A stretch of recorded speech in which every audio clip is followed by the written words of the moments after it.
नमस्कार दोस्तों, education study circle में आपका स्वागत है दोस्तों। तो आज हम एनसीईआरटी जो कि विद्युत आवेश तथा क्षेत्र के एनसीईआरटी आंकिक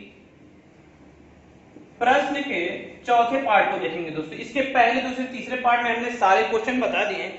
16वां क्वेश्चन स्टार्ट करते हैं दोस्तों। तो स्टार्ट करने से पहले तो जिन्होंने अभी तक चैनल को सब्सक्राइब नहीं किया है तो प्लीज सब्सक्राइब करें। देखिए क्वेश्चन क्या कह रहा है, कह रहा कोई अनंत रैखिक आवेश 2 सेंटीमीटर दूरी पर 9 × 10⁴ न्यूटन प्रति कूलम वैद्युत क्षेत्र उत्पन्न करता है। तो रैखिक आवेश घनत्व क्या है? रैखिक आवेश घनत्व मतलब लैम्डा हमको ज्ञात करना है। क्या ज्ञात करना है?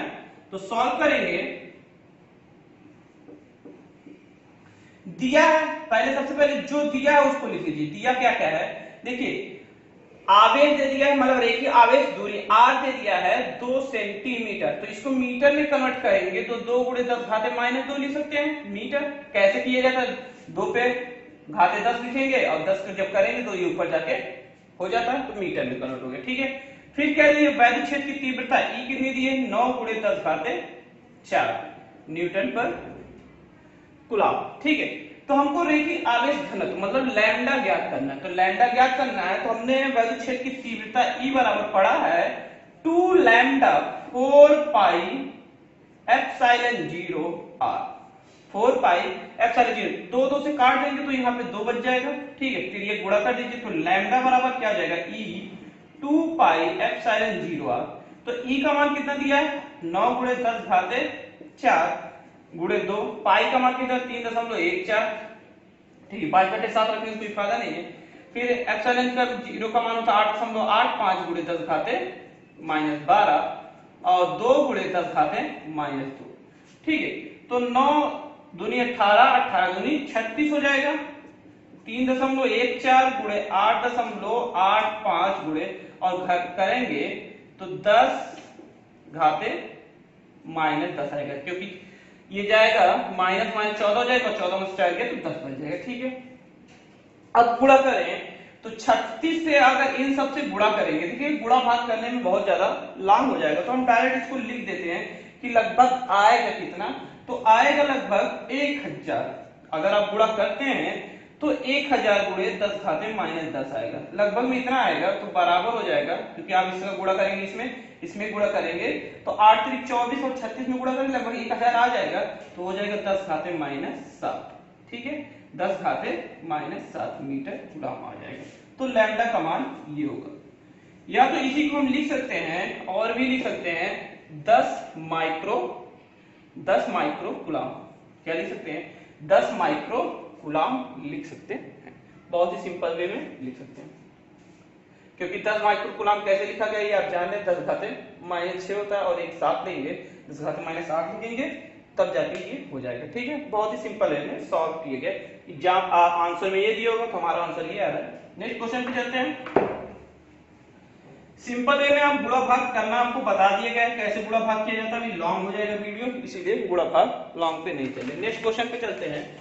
नेक्स्ट क्वेश्चन 17वां देखते हैं। 17वां बहुत ही अच्छा है। 17वां क्वेश्चन क्या कह रहा है देखिए। 17 क्वेश्चन, दो बड़ी पतली धातु प्लेटें एक दूसरे के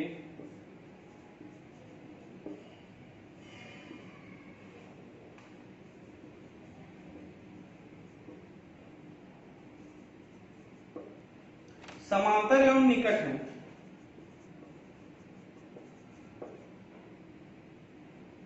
समांतर एवं निकट हैं, इनके भीतरी फलकों पर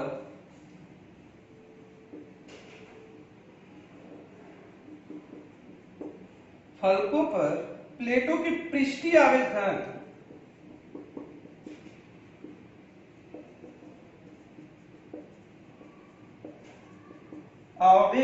घनत्व घनत्वों को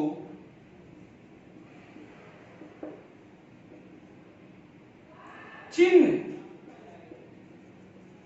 विपरीत है तथा इनका परिमाण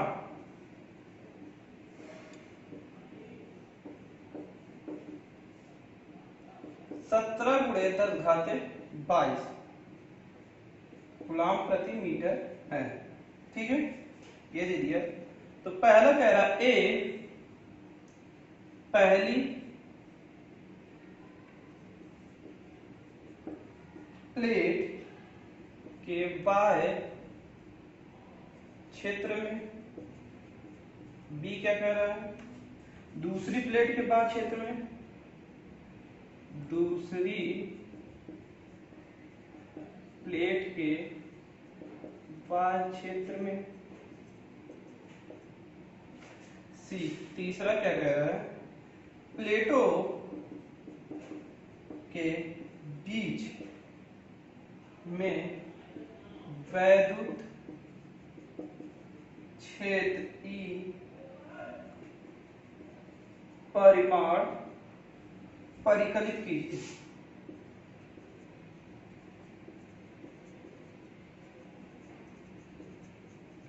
ठीक, तो फिगर देख लीजिए, ये है फिगर। ठीक है, एक पे प्लस और एक पे माइनस है, देख रहे हैं। तो E1 देखेंगे ये, और E2 जो कि विपरीत है, ये A है और बाहर जो है B दिया है। ये E1 ऐसे है और E2 इसके विपरीत है। ठीक है, और तीसरे में E1 और E2 एक ही दिशा में। अब यही ज्ञात करना है। ठीक है, हो गया है। देखिए क्या कह रहा है, दो बड़ी पतली धातु की प्लेट एक दूसरे के समांतर एवं निकट है। इनके भीतरी फलकों पर प्लेटों के पृष्ठीय आवेश घनत्व का चिन्ह विपरीत है तथा इनके परिमाण, मतलब पृष्ठीय आवेश घनत्व दे दिया। पृष्ठीय आवेश सॉल्व करेंगे, सॉल्व करने से पहले जो दिया है, दिया क्या है सिग्मा, पृष्ठीय आवेश घनत्व सिग्मा बराबर कितना दिया है 17×10⁻22 से कूलम मीटर स्क्वायर, ये दे दिया है। ठीक है, कह रहा पहली प्लेट के बाह्य क्षेत्रों में दूसरी प्लेट के बाह्य क्षेत्र, मतलब ये बाहरी क्षेत्रों के बारे में दिया है। तो ठीक है, दिया है तो देख रहे हैं ए सॉल्व करेंगे, ए और दोनों ए और बी देखें दोनों एक ही जैसे हैं, और बी दोनों को सॉल्व करते हैं। ए और बी के वैद्युत क्षेत्र में, वैद्युत क्षेत्र की तीव्रता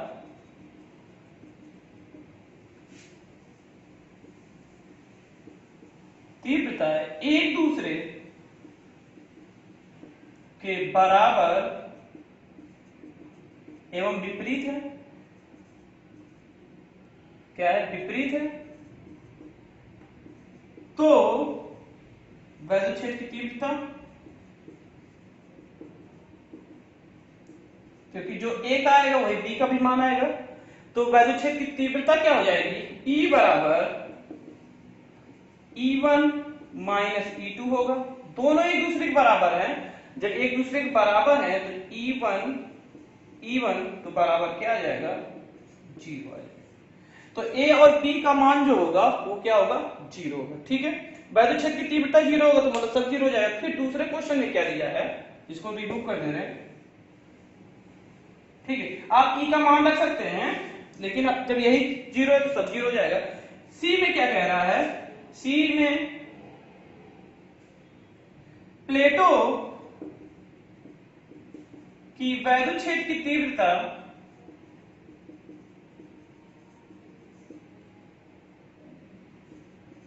तीव्रता एक ही दिशा में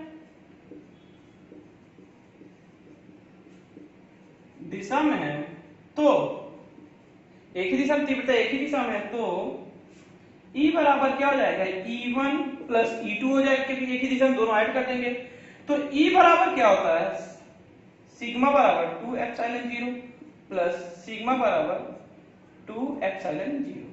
ठीक है, सिग्मा मान दे दिया है तो सिग्मा सिग्मा मान हो जाएगा, पहले एलसीएम ले ले, 2 एप्सिलॉन 0 होगा और सिग्मा सिग्मा प्लस सिग्मा, तो 2 सिग्मा हो जाएगा, 2 एप्सिलॉन 0, 2 2 से खत्म।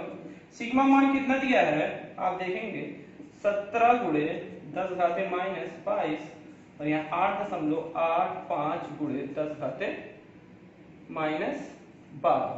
ठीक है, तो मान कितना आ जाएगा ई का मान, तो आप काटेंगे 18 दूनी 16, मतलब कि 8 दूनी 16, लगभग ये 17 है, तो आएगा 1.9 के, या तो 8 8 या 8 7 कुछ भी आएगा और ऊपर जाएगा 10 घाते माइनस 10, ऊपर जाएगा कितना आएगा 10 घाते 10। ये वैद्युत क्षेत्र की तीव्रता लगभग आएगी। अब भाग करेंगे तो आप बताइएगा इसका आंसर कितना होगा, तो इसका क्या हो जाएगा न्यूटन प्रति कूलम। सिंपल से आंसर इसका आप निकाल सकते हैं। तो क्या है, परिमाण ज्ञात करना है तो परिमाण आप आसानी से ज्ञात कर सकते हैं। ठीक है, अब भाग करना चाहे भाग कर सकते हैं। ठीक है, थोड़ा लॉन्ग हो जाएगा, हमने इसको वैसे ही बता दिया है अपने से। ठीक है, थोड़ा सा चेक कर लीजिएगा कितना आंसर आ रहा है, लगभग कितने आना चाहिए, भाग करके आप देख लीजिएगा। तो नेक्स्ट क्वेश्चन पे चलते हैं, यहां तक नोट कर लीजिए आप। तो नेक्स्ट क्वेश्चन 18 क्या कह रहा है, वीडियो पढ़ लीजिए, किसी भी भाग नहीं कर रहे हैं। एक्चुअली मान क्या आएगा आप बुक से चेक कर सकते हैं, बुक में दिया होगा आंसर। 18वां क्या कह रहा है, 18वां क्वेश्चन, मिलीकण तेल बूंद प्रयोग में 2.55 गुणे 10 घाते 4 न्यूटन प्रति कूलम के नियत वैद्युत क्षेत्र के प्रभाव में 12 इलेक्ट्रॉन अधिक हैं, अधिक की कोई तेल बूंद स्थिर रखी जाती है, रखी जानी है। तेल का घनत्व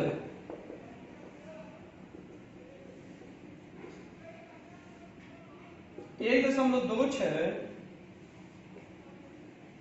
सेंटीमीटर क्यूब ग्राम प्रति सेंटीमीटर क्यूब है। बूंद की त्रिज्या ज्ञात कीजिए। क्या ज्ञात करना है, त्रिज्या ज्ञात करना है। ई का मान दिया है, ई का मान आप जानते हैं 1.6 गुणे 10 घाते माइनस 19 होता है कूलम। फिर क्या दे दिया है, जी का मान दे दिया है 9.8 होता है मीटर पर सेकंड स्क्वायर। ठीक, यही मान दिया है और कुछ नहीं दिया। ठीक, बुक में ये आंसर दिया। तो कह रहे हैं मिलकर तेल की बूंद प्रयोग में 2.55 10 घाते 4 न्यूटन प्रति कूलम। तो ये क्या है, वैद्युत क्षेत्र की तीव्रता दे दिया गया है, इलेक्ट्रॉन मतलब n इलेक्ट्रॉनों की संख्या दे दिया है n। तो सॉल्व करके हम देखते हैं जो जो दिया सबसे पहले देखिए जो दिया है उसको लिख लीजिए। फिजिक्स में यही सबसे बड़ी हथियार है, आपको मालूम होना चाहिए क्या क्या दिया है। अगर जब यही नहीं मालूम होगा तो आप कैसे सॉल्व करेंगे कि क्या क्या दिया है। तो सबसे पहले आपको जानकारी लेना चाहिए, जो जो दिया उसको आप लिखिए। जैसे ई का मान दे दिया है, फिर क्या दे दिया 12 इलेक्ट्रॉन, मतलब n को संख्या दिया है 12 इलेक्ट्रॉन। ठीक है, n की संख्या दे दिया। फिर क्या कह रहा है, स्थिर रखी गई, घनत्व दे दिया, घनत्व को रो से प्रदर्शित करते हैं 1.26 गुणे सेंटीमीटर स्क्वायर। फिर क्या दे दिया है, कह रहा है इलेक्ट्रॉन, इलेक्ट्रॉन भी दे दिया है 1.6 गुणे 10 घाते माइनस 19। मतलब इन सारी चीज का यूज होना ही होना है। तो अब हम सॉल्व करेंगे। तो अब हम जानते हैं स्थिर बूंद मतलब कोई भी बूंद रहेगा जितना उस पे बल लगेगा F, उसका भार भी उतना ही रहेगा N। तो ठीक है, उतना ही भार होगा। तो जैसा कि हम जानते हैं स्थिर होने पर संतुलित होता है, संतुलित होता है। तो संतुलन अवस्था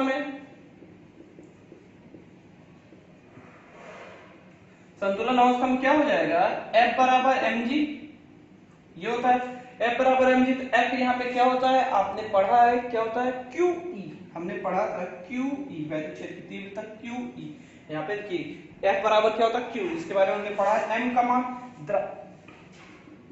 घनत्व मतलब द्रव्यमान बराबर क्या होता है आयतन गुणे घनत्व, आयतन गुणे घनत्व आपने पढ़ा है, द्रव्यमान बराबर आयतन गुणे घनत्व। और ये गोल है तो यहाँ पे आयतन क्या 4 पाई r स्क्वायर, 4/3 पाई 4/3 पाई r क्यूब होता है। ठीक है, आयतन क्या होता है 4/3 पाई r क्यूब, ये हो जाएगा इनटू रो। ठीक है, v का मान ये हो जाएगा, तो यहाँ पर हम रखते हैं m बराबर क्या होता है v इनटू रो g। ठीक है, तो इसके मान 4/3 पाई r क्यूब, 4/3 पाई r क्यूब होगा इनटू रो। तो हमको किसका मान चाहिए, हमको क्या पूछ रहा है त्रिज्या r क्या है 4/3 पाई r क्यूब, त्रिज्या तो गुणा कर देंगे।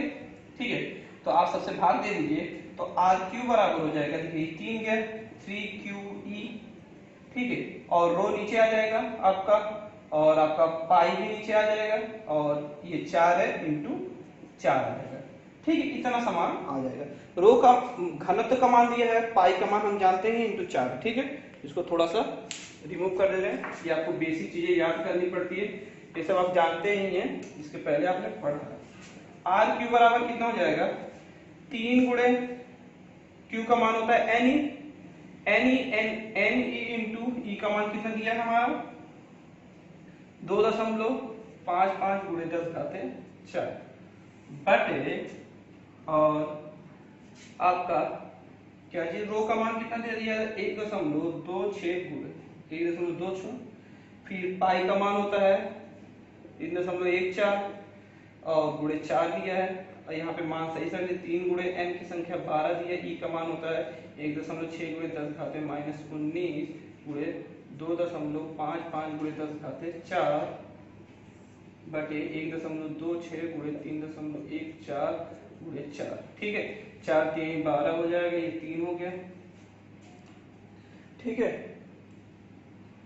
और 16 दूनी 32, 16 दूनी 32 लगभग हो जाएगा, और अगर हम काटें 2 6 12 के 2 दूनी 4 1 5 2 1 9 2 से काटेंगे 2.5 दूनी 5 2 आपका आएगा 2.5 दूनी 5 हो जाएगा, और यहाँ पे हो जाएगा 3 3 का 9 से अगर आप काटेंगे और ये जाएगा तो कितना बचेगा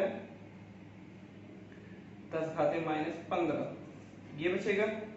देखिए मान सब सही रखा गया है, और जी का मान नहीं रखे हैं अभी हम। जी का मान होता है 9.8।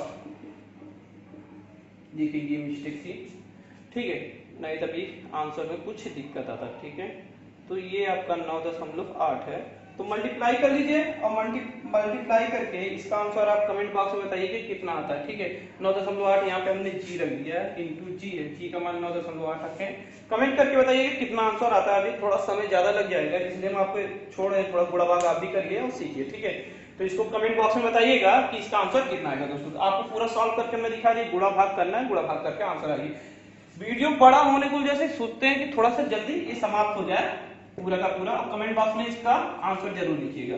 ठीक है, कुछ क्वेश्चन गुणा भाग आप भी करिए, सारा गुणा भाग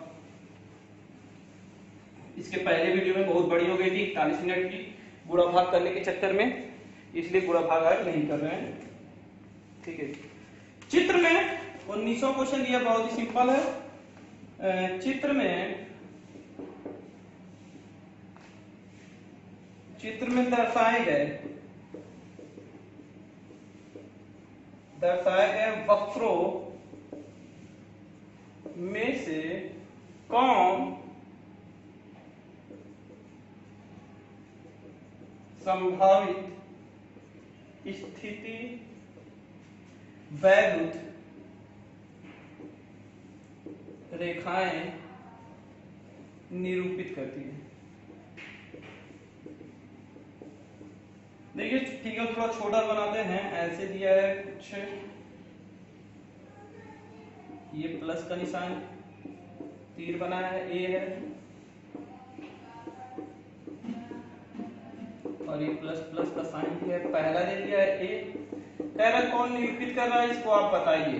ठीक है, बी कितना दिया है, थोड़ा फिगर छोटा बनाते हैं, ऐसे प्लस दिया है और ऐसे ले लिया है, फिर ऐसे ऐसे ऐसे ऐसे, फिर यहाँ प्लस ऐसे ऐसे, फिर यहाँ प्लस ऐसे, फिर यहाँ प्लस ऐसे कर दिए। ठीक है, ये फिगर है, थोड़ा अच्छे बनाइएगा। फिर यहाँ पे एक प्लस और दिया है जो ऐसे निकाला है, ऐसे ऐसे ऐसे ऐसे, ठीक है, और एक प्लस दिया है।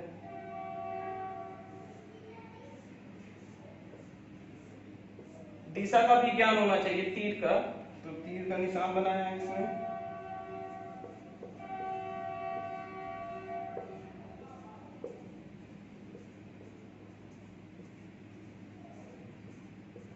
ठीक है, सी है ये बी है, इसमें भी तीर का निशान। ठीक है, फिर इसके बाद ये तो दिया है,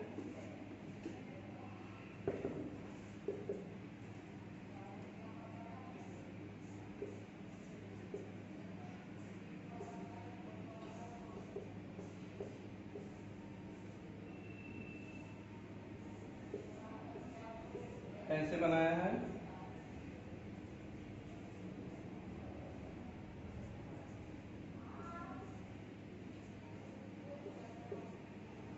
ठीक है, ये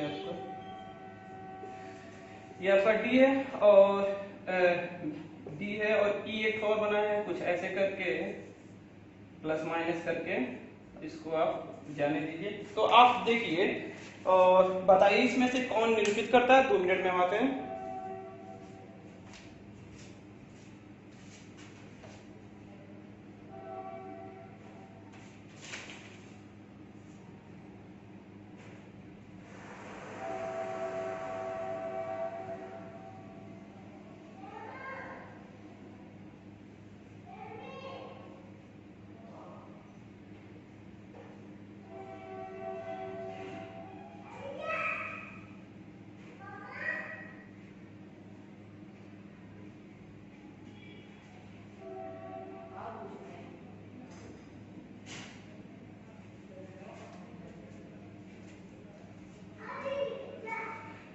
ठीक है, आप लोग फिगर देखा कि इसमें से कौन आ रहा है, चलते हम बताते हैं। देखिए इसमें जो निरूपित कर रहा है कि ये जो होते हैं सिंबल, देखिए प्लस प्लस, ये भी गलत होगा, ये भी निरूपित नहीं करेगा। ये देखा एक वर्कर में निरूपित नहीं करेगा, ये भी नहीं निरूपित करेगा। ये देख रहे दोनों एक दूसरे को प्रतिकर्षित कर रहे हैं, क्या कर रहे हैं, एक दूसरे को प्रतिकर्षित होगा। तो सी वाला क्या कर रहा है, निरूपित कर रहा है। ये भी निरूपित नहीं करेगी। देखिए धन धन क्या करते हैं, एक दूसरे को प्रतिकर्षित करते, तो ये बन ही नहीं सकता। रेखा जो भी बनाया गया है ये सारे नहीं, सिर्फ यही रेखा बने तो ये एक दूसरे को क्या कर, रिपल्स कर रहे हैं। तो संभावती सी वाला ही क्या करेगा, वैद्युत क्षेत्र रेखाओं को निरूपित करेगा और कोई भी निरूपित नहीं करेगा। ठीक है, 19वां क्वेश्चन एकदम सिंपल था, आपको इसीलिए हमने जवाब कमेंट करके बताइए आप कि आपके हिसाब से क्या होना चाहिए लॉजिक। ठीक है, अब आते हैं, इसलिए हमने आप पे दिया था कि आप थोड़ा सा बताइए। 20वां क्वेश्चन, 20वां क्वेश्चन क्या कह रहा है, दिक् समान दिक् स्थान के किसी क्षेत्र में वैद्युत क्षेत्र की सभी, वैद्युत क्षेत्र सभी जगह जेड दिशा के अनुदिश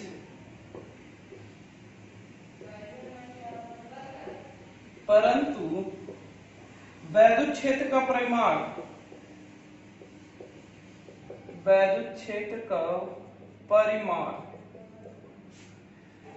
18 क्वेश्चन को कमेंट करके जरूर बताइएगा कितना आंसर आएगा। ठीक है,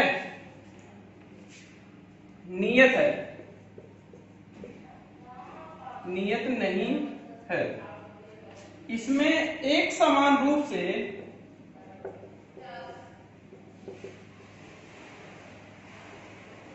जेड दिशा के अनुदिश 10⁵ न्यूटन प्रति कूलाम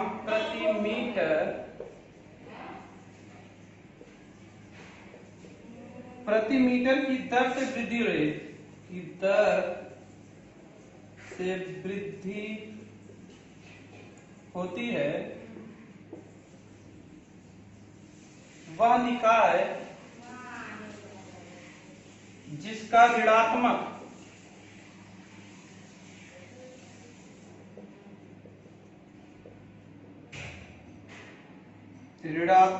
z दिशा समकुल द्विध्रुव आघूर्ण 10⁻⁷ सेंटीमीटर कूलाम मीटर दिया है, कूलाम मीटर के बराबर है कितना बल और बल आघूर्ण का अनुभव करता है, यही क्वेश्चन है। तो सॉल्व करते हैं। सॉल्व में देखिए दिया क्या क्या है, कह रहा है दिक् स्थान विभेदित क्षेत्र की सभी जगह z दिशा के अनुदिश है, परंतु विभेदित क्षेत्र के परिमाण में नियत नहीं एक समान रूप से z दिशा के अनुदिश 10⁻5 मीटर प्रति मीटर के दर से वृद्धि होती है, निकाय के ऋणात्मक दिशा z के कुल वैद्युत द्विध्रुव आघूर्ण 10⁻⁷ के बराबर है। तो कह रहा है कि बल आघूर्ण कितना होगा। तो देखिए बल आघूर्ण P दे दिया है, बल आघूर्ण आपका P दे दिया है, और ये क्या दिया है z के अनुदिश न्यूटन प्रति कूलाम। तो देखिए क्या दिया है, ये दे दिया है, और आपका क्या दिया है वैद्युत क्षेत्र की तीव्रता आपकी ये हो गई। और तो देखिए सबसे पहले देखिए तीन दिशा बनेगी, सॉल्व करेंगे तो px py प्लस pz, ठीक है, ये बनेगी। तो इसमें px कह रहे हैं कि सभी जगह की z की दिशा एक समान रूप से, लेकिन z दिशा के अनुदिश घाते कूलाम से वृद्धि होती है, तो निकाय का ऋणात्मक z है। तो सबसे पहले देखिए बल आघूर्ण, कुल बल आघूर्ण 10⁻⁷, तो बल आघूर्ण कितना दिया माइनस में दिया है, ऋणात्मक है, तो ये 0 हो जाएगा प्लस ये 0 हो जाएगा, तो माइनस आएगा 10⁻⁷। तो कितना होगा P बराबर हो गया 10⁻⁷, ठीक है। फिर क्या कह रहा है वैद्युत क्षेत्र की तीव्रता, तो वैद्युत क्षेत्र की तीव्रता निकाल लेते हैं, तो हो जाएगा dy/dx p प्लस x हो जाएगा de/dx py, मतलब कि आपका y हो जाएगा प्लस de/dx pz हो जाएगा। तो ये तो ऋणात्मक है ही है, उसके बाद ये कि ये भी 0 हो जाएगा प्लस ये भी 0 आएगा, प्लस 10 ये कितना हो जाएगा, सॉरी 10⁵ न्यूटन मीटर हो जाएगा। तो आपका E मालूम हो गया, E कितना दे दिया है, कह रहा है 10⁵। तो बल आघूर्ण कितना होगा, बल आघूर्ण कितना हो जाएगा, बल आघूर्ण बराबर होता है P बराबर, बल आघूर्ण बराबर क्या होता है P बराबर PE sin थीटा, बल आघूर्ण टाउ बराबर होता है PE sin थीटा। तो sin थीटा कितना होगा, थीटा बराबर यहाँ पे 180 अंश लेंगे, तो P का मान कितना है आप देख रहे हैं, P का मान हमने निकाला, P का मान आपका यहाँ पे 10⁻⁷ गुणे और 10⁵ गुणे 180 अंश। तो ये जब जाएंगे तो लगभग टाउ कितना हो जाएगा, 0, कितना हो जाएगा 0 के बराबर हो जाएगा, कितना हो जाएगा 10⁻⁻²। तो ये आपका ऋणात्मक रहेगा, ऋणात्मक में आएगा लगभग 0 के बराबर होगा लगभग, क्योंकि आप देख रहे हैं इसका मान हो जाएगा 0. अगर आपको दिखा 0.01 गुणे 1 से करेंगे लगभग 0 के ही बराबर होगा, आप गुणा करके देख सकते हैं, अगर आपको 1 रखना है तो ये लगभग कितने हैं 0 के बराबर होगा। तो ये इसका मान होगा, ठीक है, आप नोट कर सकते हैं। 20वां क्वेश्चन पे देखते हैं। 20वां क्वेश्चन क्या है आपका, लास्ट क्वेश्चन है जो कि 21वां देखिए लास्ट क्वेश्चन कह रहा प्रश्न 20 में वर्णित थोड़ा फास्ट चल रहे हैं क्योंकि इसके पहले क्वेश्चन बहुत ही स्लो किए हैं, इसलिए अब फास्ट चल रहे हैं, जाना आपको समझ में आए। वर्णित कण, वर्णित कण इलेक्ट्रॉन, जिसमें आपको समझाने वाला रहता है उसको हम स्लो चलते हैं, के रूप में कल्पना कीजिए, जिसको Vx दे दिया, देखिए 2 × 10⁶ मीटर पर सेकेंड इनवर्स के साथ प्रक्षेपित किया गया। यदि 0.5 सेंटीमीटर की दूरी पर रखी प्लेटों के बीच विद्युत क्षेत्र E का मान 9.1 × 10⁻² न्यूटन प्रति कूलम हो तो ऊपरी प्लेट पर इलेक्ट्रॉन कहां टकराएगा। ठीक है, तो सॉल्व करेंगे। देखिए बहुत ही सिंपल है, कहां टकराएगा, क्योंकि इलेक्ट्रॉन कहां टकराते हैं, एक दूसरे के मध्य में टकराते हैं बीच में, तो कह रहा है कहां पर टकराएगा, ऊपरी परत पे। तो देखिए क्या क्या दिया है, सबसे पहले कल्पना करिए, बीच में वर्णित कणों के इलेक्ट्रॉन के रूप में कल्पना कीजिए, जिसका Vx वेग दे दिया है 2 × 10⁻⁶ मीटर पर सेकेंड के रूप में प्रेक्षित किया गया है, और 0. सेंटीमीटर दिया है प्लेट के बीच की दूरी, मतलब विस्थापन y दे दिया है, y दे दिया है 0.5 सेंटीमीटर, क्या दिया है, सेंटीमीटर। अगर इसको मीटर बदलेंगे क्या करेंगे, 100 से भाग देंगे, 100 से भाग करेंगे तो कितना हो जाएगा, 0.5 × 2 × 10⁻²। 10 घाते अगर -2 करेंगे तो ये कितना हो जाएगा, 0.005 हो जाएगा। ये हो जाएगा, 2 0 बढ़ जाएगा, भाग देंगे, ठीक है, यही होगा। अब फिर क्या हो जाएगा आपका, ई का मान दे दिया है, ई का मान कितना दिया है, 9.1 × 10⁻² न्यूटन प्रति कूलम, कि ऊपरी प्लेटों में इलेक्ट्रॉन कहां टकराएंगे। तो इलेक्ट्रॉन कहां टकराएंगे मतलब कि उनके बीच की दूरी ज्ञात करनी है, तो हमने एक फार्मूला पढ़ा था, y बराबर होता है QE, आपको याद होगा 2Vxm x², इसी का मान निकालना है, x के लिए गुणा हो जाएगा तो हो जाएगा 2Vxm QE। तो QE का मान आप जान रहे, Q मतलब इलेक्ट्रॉनों की संख्या, तो आप देख रहे हैं Q का मान क्या होता है, 1.6 × 10⁻−19 होता है, तो मान लीजिए 2 × 10, फिर क्या हो जाएगा, B का मान कितना है, 2 × 10⁻6, M का मान कितना है, द्रव्यमान का मान आपने पढ़ा है 9.1 × 10⁻31, और फिर क्या आएगा, Q का मान 1.6 × 10⁻−19, E का मान दे दिया कितना, 9.1 × 10⁻², यही मान है। ठीक है, अब आते हैं 19 और 2 मतलब गैस है 17 हो जाएगा, 17 में से ऊपर गया और तो होगा पहले जाएगा 30, तो आप करिए थोड़ा सा, तो होगा कितना,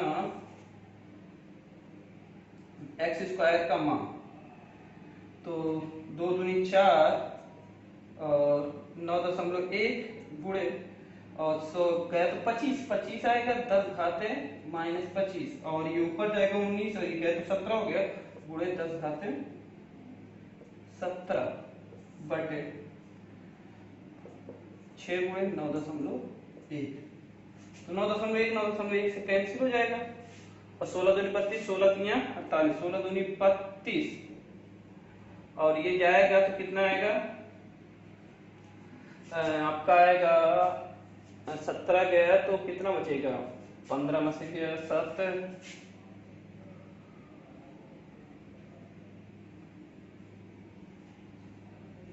8 10 घाते 8 -8।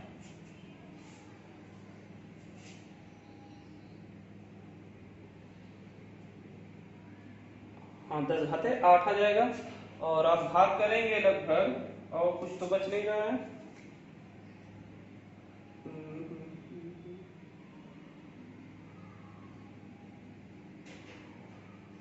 दशमलव में कुछ आएगा, 1 4 5 और इतना ही आएगा, ठीक है। तो 16 अगर काटते हैं तो 4 को, तो इतना लगभग आएगा, और कुछ तो नहीं है, ठीक। तो ये एक्स स्क्वायर है, तो एक्स स्क्वायर को हटाएंगे तो कितना हो जाएगा, 1.12 गुणे 10 घाते 4 कैंसिल हो जाएगा, तो ये एक्स का मान आ जाएगा। और चूंकि हम जानते हैं